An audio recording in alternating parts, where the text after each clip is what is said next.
So mga idol, ang paraan natin dito mga idol pag mag-check tanan ini fuel gauge. Unahon magud nako mga idol diri sa floater sensor diri. So nasuaban nato mga idol na tag-direkta nato ini sa fuel gauge na wire ini yellow with red na stripe. Tag-direktahan nato nan ground. Nisaka dito sa isa gauge mga idol, so but pasabot. Ini ang problema sa isa floater. So ato ni sa tantangon mga idol para may bayan nato kung ano ini tabo. Or kung di na makaya, papalitan ra nato kanser. Pero kung kaya pa nato repairon, i-repair ka nato.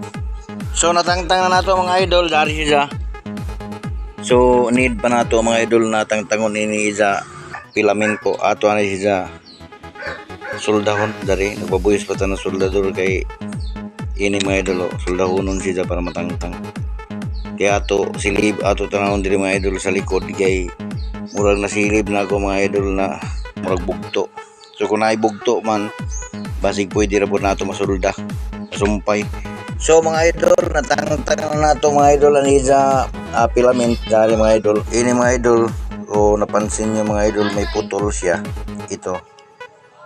So itaod na nato diri mga idol. Isumpay ra nato siya diri. Kini sa iyang terminal.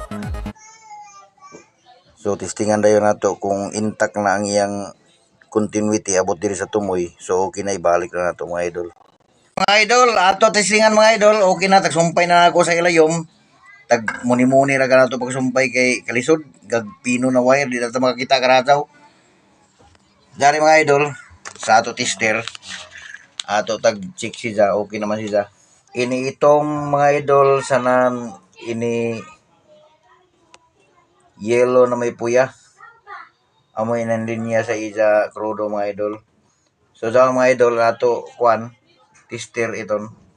So kung ato inaingas mga idol, okay na siya mga idol. Okay na siya sa tester mga idol. So ato ra kanini siya itaod para masusi nato dito sa unit kung okay na ba. Nataod na nato siya mga idol. Ayan mga idol, okay na siya. Yun lang mga idol, maraming salamat sa paglantad.